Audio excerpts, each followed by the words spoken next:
All right, so thank you for having us here. I'm joined by Jennifer Boyer, who is the head of adult services, and Raquel Lomax, who's a children's librarian, who put together this wonderful PowerPoint for us. And Raquel, I guess take it away.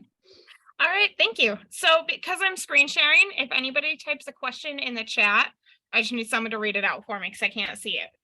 Now that Gwen's introduced all of us, I want you to really think about, when was the last time that you read a children's book? I mean, you don't have to share it with the group, just think about it. Because children's literature has definitely evolved over time and are so much more interesting to read nowadays than they used to be. They still have complex themes that address difficult topics and deals with universal topics that apply to adults too. Love, hate, death, and all that. Things that we live. For example, I just finished I Must Betray You, which is a children's novel about the Ukrainian, or not Ukrainians, wow, current events much, Romania and their revolts in the 80s. So it's kind of like, just because it's children's literature doesn't mean it can't be interesting. So the first thing I want to talk about are what are called high interest and low level books. These are often very well written with fast paced text, and ultimately they're designed to lead to an interest to reading. Some popular children's titles are I Survived, Who Was, Who Would Win, Magic Treehouse, and other fact trackers. As you can see in the graphic here, like the Who Would Win, so much fun to read. The problems with these is they can be restrictive, and they might not have a lot of content of interest. Try not to pigeonhole your readers into any Lexile framework, since publishers all use their own reading levels and none of them match up. Scholastic does not use Lexile. Their guided reading levels are completely different from most other publishers. And in my professional opinion, Lexiles are more likely to hinder rather than encourage reading. I know it's so easy, you want to grab the correct reading level, but sometimes it just restricts more than helps. Oftentimes, graphic novels are overlooked also because they're considered comic books. Graphic novels are real books. They often help because you can link the image with the text, and that helps with decoding. They're very supportive if you have any visual learners. They can provide a scaffolding effect for your readers. Shorter, quicker to read than normal fiction. They have a variety of topics, including nonfiction titles. And in a study in 2010 done, 11 out of the 25 students reported that the illustrations were used to help decode the unfamiliar vocabulary. Some popular titles are the Lunch Lady series by John Kroska, or even anything by Raina Teleminger. These are often very helpful because of the visual cues. Another genre that's often not talked about much are novels in verse. These are really helpful when learning how to read because of the shorter sentence structure. There's no need to explain your thoughts in depth, but briefly touch on a subject and allow your audience to interpret the rest. This interpretation allows for a more personal connection with the text. Deeper material may relate to problems and hardship that your reader might be going through. Not all novels in verse are in rhyme, a lot are not. When also selecting materials, it's really important to consider your cultural representation. I tend to advise staying away from classic literature. Laura Ingalls Wilder and even the early Nancy Drew books are very racist. It can be challenging to select authentic representation at times. But it'll help you build a connection with your reader by reading about their culture too. It honors diversity. When a reader already knows a concept in their own language, transitions to a book in English about that same topic, it's not as overwhelming because they already have a knowledge base about that. So the decoding can go smoother. Before you go on to the next slide, Raquel, there was a question for you. Of course. It says, can you give some examples of novels in verse? Yes. Ooh, you guys are putting me on the spot here, but that's okay. Actually, this entire picture here is a display of books that are novels in verse. Jacqueline Woodson writes a lot of great ones. So does Kwame Alexander. One of my favorites is Another Word for Home. It follows the story of a young Muslim girl living in New York City during the post 9/11 time. So it really talks a lot about that kind of emotion that she went through as a child. Feel free to stop by the children's department anytime. I can gladly pull any of these books for you. I hope that answered your question. The person that asked it, are you good, or did you have more questions for Raquel before she goes on to the next subject? Feel free to just ask her questions. You guys don't have to put them in chat if you don't want. You can talk to her. Ask them out.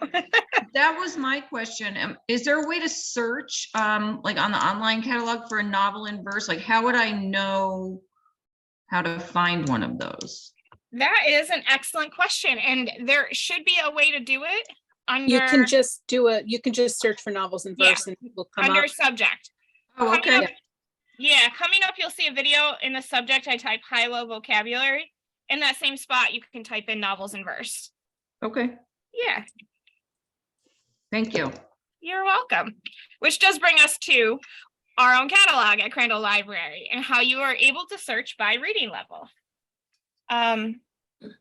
So search subjects are also limited by publishing companies. So if the publishing company deems it a high interest, low level, then it will show up in the search. That doesn't necessarily mean all high interest, low levels are going to show up. So here I have a little video for you that shows how to go about searching high interest, low level books. You're going to change your search by to subject. You can leave it what it was before, but this will help narrow it down a little bit. And your drop-down menu gives you a few options. Scrolling down to a title that you prefer. Of course, I picked Spider-Man. It gives you the book's information. And when you scroll down further, more from Synthetics Unbound, I hope I pronounced that correctly. You have toggles like other things you might like. When you click it, it'll bring you to the right to that part of the page. You can also just keep scrolling down, and here's where it shows you reading levels. So this is your publisher recommended reading age and your Lexile measure, and other books that are at that same. When you click Browse by Reading Level, it gives you the opportunity to kind of narrow down your scope a little bit. So high, low, graphic novel. You can also change your subject here, and there's a sliding scale bar for your Lexile range. This also includes our ebook collections, as you can see by the little green E.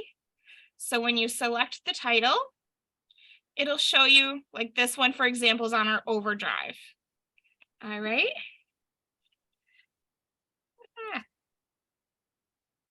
Any questions about the catalog?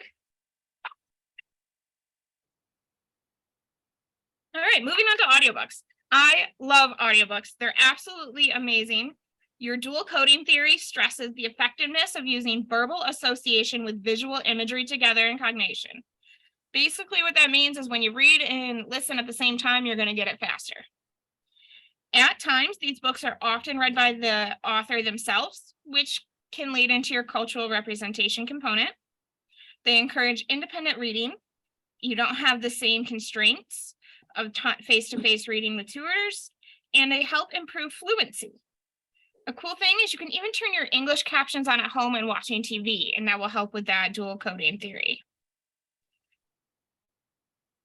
Different types of audiobooks we offer are playaways. These are really popular because it's an individual little MP3 player, as you can see in the image.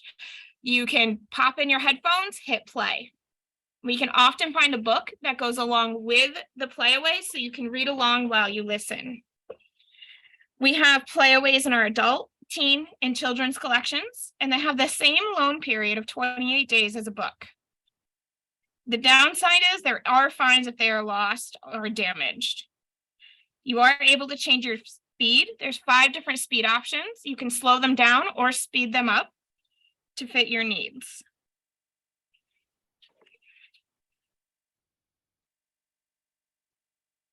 Another popular way to access ebooks or audiobooks is our online app called Libby.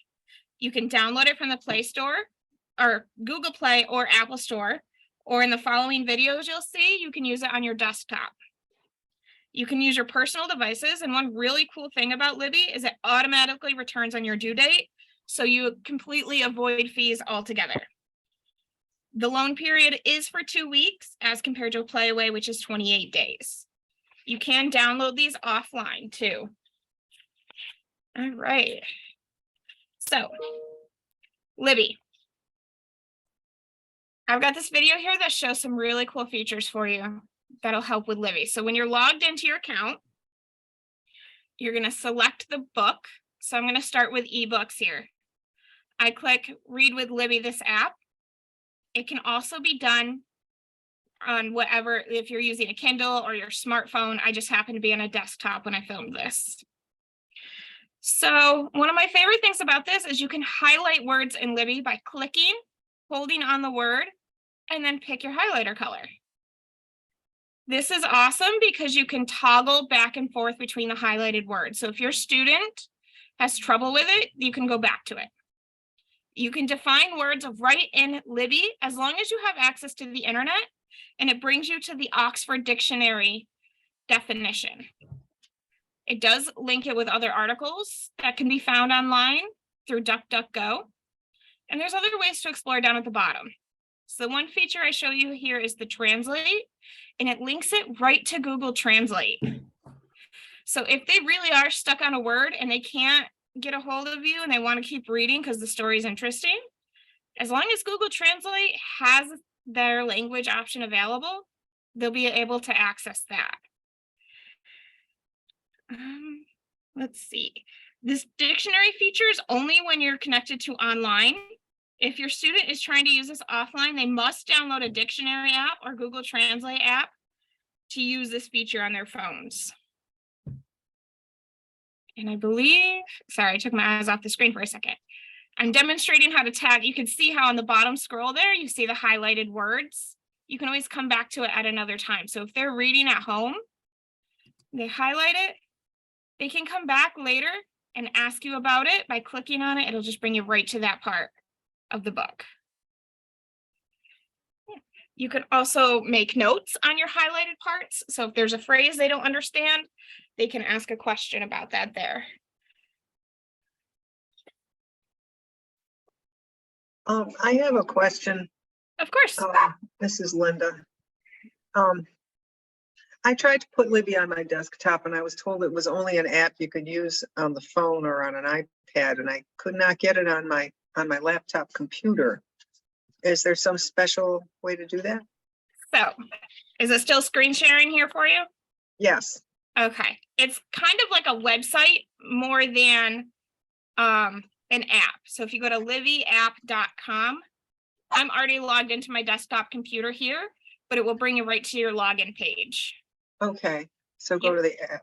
Okay. Go to the website. Okay. More information can be found on the Crandall Library website too on how to access it. Oops. All right. So I could make that like a bookmark or something. Yep. So like right here under the digital library tab under read, it can also bring you to, you can get it right to it this way. Oh, okay. Yep. And then Digital library. Well, this is the outdated overdrive version, but if you go to Libby app, you'll be able to access it on your desktop. Okay. All right. Thank you. You're welcome. All right. So our next little video tutorial here is about our audiobooks. Oops, let me scroll back to where we need to be. All right. So your audiobooks in Libby have similar features as your ebooks. Unfortunately, you can't click on a word and have it be defined, but you can fast forward and backwards. You can adjust your speed, same as the playaways, to slow it down or speed it up.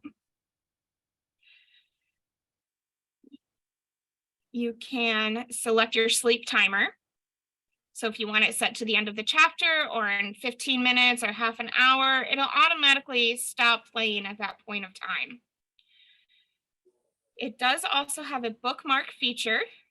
So if you bookmark a part of the audiobook and say you listen more, as you can see, I'm bookmarking a few, and you click on the bookmarks tabs, it shows you exactly where it was and what chapter it's under. So your student can go back and ask about a turn of phrase or whatever they have questions about.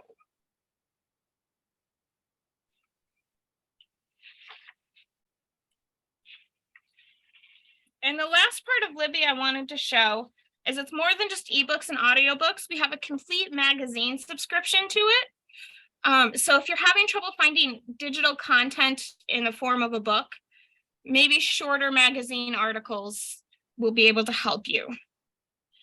So I randomly selected a reptile magazine because I thought the little crocodile looked cool. And when you're in your magazine article, it doesn't look very user-friendly to read. But if you click the little circle icon on the bottom, it pulls up the article with the graphics that correspond with it. Unfortunately, Google Translate and the dictionary are not compatible with the magazine feature, but you can switch to articles within the same magazine rather quickly. So that is kind of a benefit if it's something of interest to them. Raquel, Yeah. I would just add that the magazines are only available to people who live in the Crandall borrowing district. Oh, I'm sorry, I did not realize that. Magazines are not system-wide. I will correct that. I apologize. No, that's okay. All right, so this is where I hand it off to Gwen to talk a bit about the Southern Adirondack Library System. Yeah, absolutely. So I know that everybody is kind of spread out through the different counties here. So I kind of just wanted to talk about things that libraries have in general. If you're not familiar with SALS, that stands for the Southern Adirondack Library System, and that is a consortium of 34 libraries throughout Warren, Washington, Saratoga, and Hamilton counties.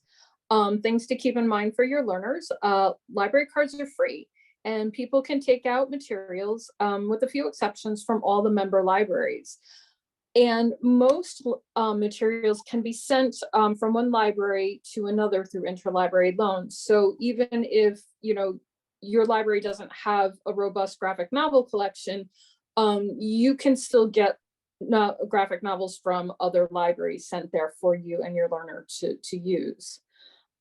We also share a catalog with the Mohawk Valley Library System, so that gives us additional access to the libraries in Fulton, Montgomery, Schenectady, and Schoharie counties. So there's a lot of stuff that you can get. One of the other things that can be helpful for learners, especially for ESL learners, is going to places that encourage talking and participating in activities. So getting them to do something that's task-based learning. In addition to having all these great materials, libraries offer all different types of programs. I personally would love it if every single person had a library card, but you really don't need to have a library card to attend a program. You don't even need to live in a library's district to go. So if you live in, Lake George and you want to go to Crandall for a program, that's absolutely okay. And if you live in Glens Falls and you want to go to Corinth for a program, that's okay too. So you're not limited to where you live geographically to attend programs. I'll say just a little caveat there, there's always exceptions, so check beforehand, but for the most part, if you're interested in something, you can just go. And even the smallest libraries offer all types of community programs for adults. It's not just Crandall or Saratoga or Clifton Park that has all these great programs. All of these libraries are doing some really fantastic things. Looking at what a lot of the other SALS libraries offer, adult craft programs are very popular. So you get things that are guided instructions, like learning to paint. And then there's other things like a social group where people are encouraged to bring a current project and then work on it together. And there's all kinds of things like from knitting to photography. And I think, if you've got a learner and everybody has a hobby, but if you can encourage them to engage with other people with a shared interest, it's a really great way to reinforce language skills. Game programs for adults are also very popular. A lot of places have chess clubs, Scrabble, Mahjong clubs. One of the libraries has a puzzle group So people come in and, during puzzle time, and everybody works on their own puzzle, and then they save it for the next week. But these are social places where you can get together and talk and just connect with other people. A lot of libraries also have games that you can borrow. So if people want to, try something like Scrabble, which might help to reinforce some language skills, you can borrow a Scrabble game. Cooking programs are also very popular. Some places offer things instructional where everyone learns to make a particular dish. Other places offer things that are more like cookbook clubs. Pember in Granville has a really awesome club.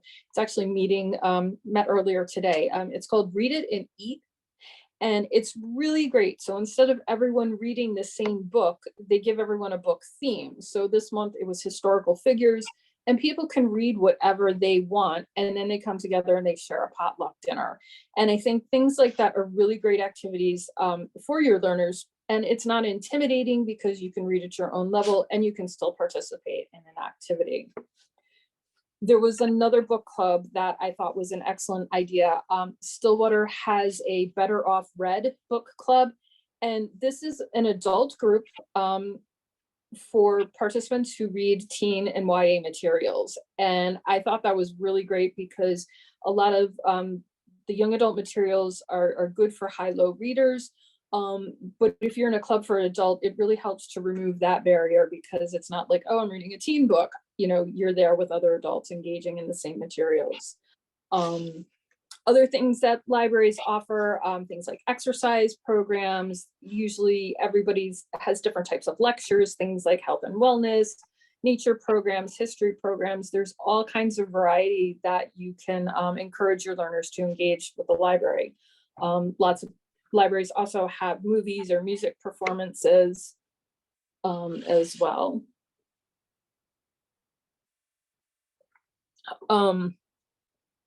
A lot of libraries also have special collections, and that includes artwork. And there's places like Crandall, I know Clifton Park, I know Ballston Lake. They also have gallery space for community groups to display their artwork. So that can help bring in some of the cultural ties too.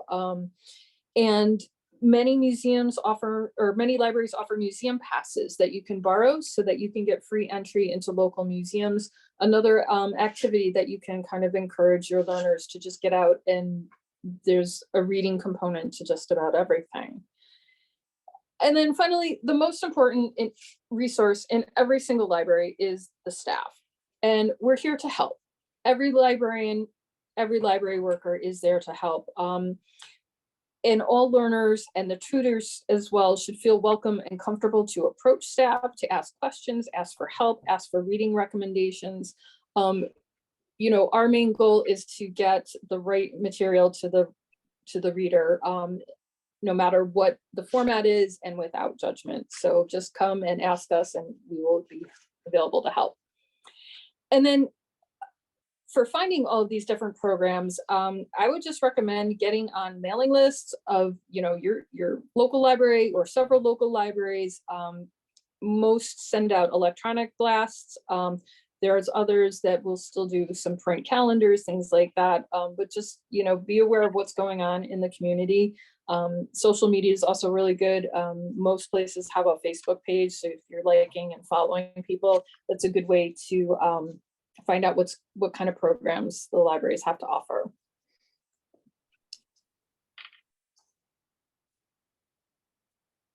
And that was all I had about the SALS libraries.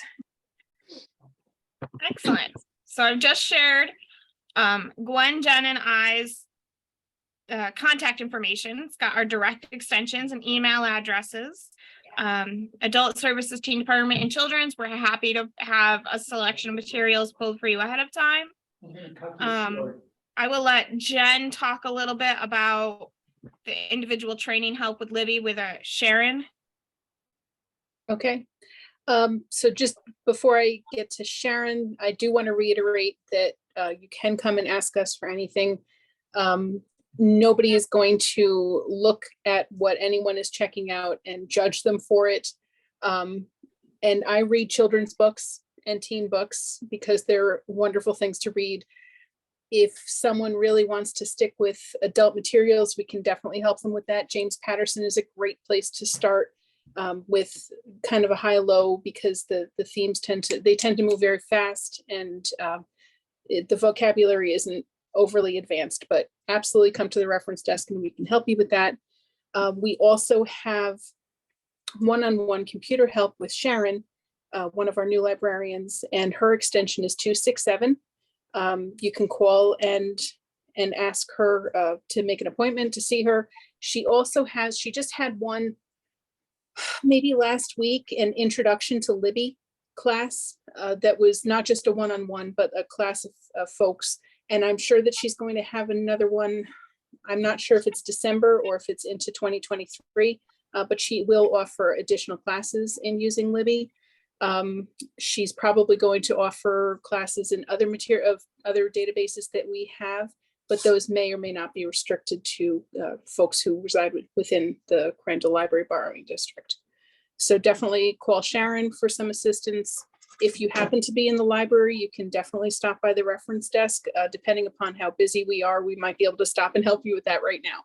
So we absolutely want to get you where you need to go with ebooks and books in general.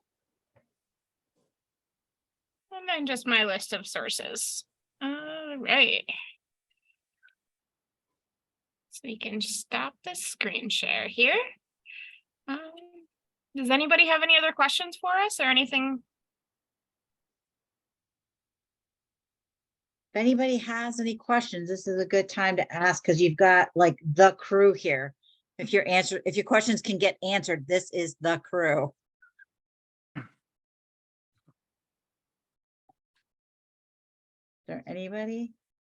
So I guess I did have a question about the high-low books, because one of the things that we really have an issue with is appropriate materials. I knew about some of the ones that you were talking about, but you know, I didn't really think about the Laura Ingalls and the social implications of those. I hadn't really thought about that. Do you have ones that you would suggest that might be good neutral ones for people to kind of look at those particular authors? The Sarah Plain and Tall series for our female students, they seem to absolutely love that. So maybe something along in those lines. And the I Survived series is another huge one that people really love. So maybe if there's something in that kind of genre too. Off the top of my head, I can't think of more other than what I've already listed to you. I do know kids who like the I Survive series. We do have other similar series that they like, Would You Survive, or different types of historical fictions for them. I haven't read Sarah Plain and Tall in forever, but to my knowledge, it hasn't had any controversy to it. They still use it in school programs frequently too. So it's a pretty solid classic book if that's what you prefer. Can you get those in the playaways or in books on tape, or is that in Libby in an audio version? Some of those high-low books. I'm not going to say like every high-low book, but is that an option for those high-low books? The reason I like the high-low books, like especially for the ENL folks, is because the diction and pronunciation on them is much better. We don't usually suggest movies because the diction and the pronunciation isn't usually as good as it is in your audiobooks. It's phenomenal. You know, it's really great to mimic. We do have Sarah Plain and Tall as a playaway in the children's department. Our copy is out right now, but people can put it on hold, and we could either get it from Stillwater or just wait for our copy to come back. So yeah, we can take that anytime somebody needs to look that up. We're happy to help with the OPAC as well. It looks And like Libby it's had also speed, right? in Libby. Maybe, no, I'm not sure. But between so the options they would have, because again, I love the idea of the being able to see the book, hear the book. So their options would be playaways, Libby. What Audio would be- CDs, we still have audio Okay, CDs. some audio CDs too. If Okay. they've got a CD player. Yeah, that's the hard one Yeah. right now. It is, yes. Okay. So there are so some good options for that. Mhm. Perfect. Did anybody else have any questions? That was amazing. I have like 3 pages of notes right now. So thank you so much for all of that. That was like, I always learn so much when you ladies come to talk. So I thank you so much for that. Now you all have faces and names. If Crandall is not your main library, please feel free to still go to your local library, because the resources that are there are available in those other libraries. And I really want to emphasize what Gwen was talking about. That social piece for our learners is huge. And your local libraries, even the small town libraries, have so many different programs. And for a lot of our learners, having any type of social connection in their community is so important. And so even the craft ones where you don't have to talk. You can go multiple times without talking to anybody, but it's just being in the presence of other people, and eventually they will become they'll be in a place where they feel comfortable enough to start participating. So please, if you can get those activity lists and share those, that can make or break things for a learner, because they don't feel quite so alone. Sometimes you're their only social contact. So if you can kind of just make them aware of that information. So thank you, ladies. I really do appreciate your time. Jeannie, did you guys have any questions? Yeah, I think thank you so much for letting Bennington County Open Arms come to this. This is really, really super. So I think my question really is more around, how did the library system become so aware of how to assist ENL learners? And, are there resources that, for instance, our Bennington Library, which, I think is just moving into this, into this endeavor, are there, reaching out to you sounds like an excellent way to next step, but I'm wondering if there are other resources that they should be looking at just to think about what they should purchase or make available. We don't have really like a literacy collection. That's not something that we've moved forward with at this point. Certainly something that Jen and I have talked about, pursuing. Right now, the Tri-County Literacy has their own workbooks and things like that they work with the learners. So I think it's a conversation that Roseanne and I and Jen and I need to kind of sit and see what we should be offering in terms of more like the tutoring aspect rather than just the regular reading aspect. Thank you. So Jean, we're just lucky that so beyond what they do for their jobs, we just have some librarians that they have a good feel of the community. And as they develop their collection, they may not necessarily be thinking of us, but they're thinking, oh, there's people in the community that can use this.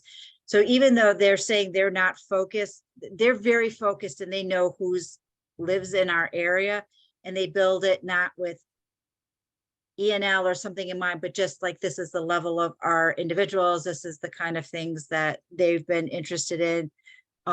We haven't had to ask for anything specific because they've already had it built into their collections.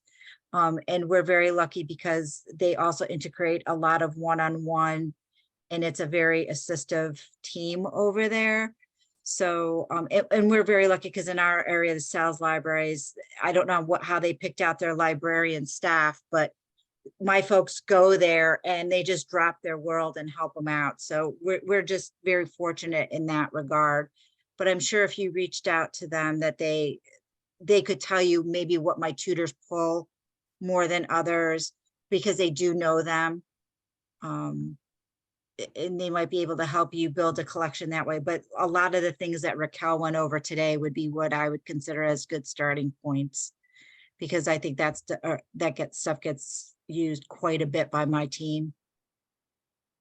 They're up in the children's section all the time. Yeah, just come on in and we'll have a conversation about your students' interests and what their reading level is at, and we can help find materials that align with that. Does anybody else have any questions? And Jeannie, I can maybe get you in connection with Gwen and Absolutely. because it sounds more like it's a library supporting a library kind of a question. So. All right, everybody, thank you so very, very much. And I'm gonna stop recording.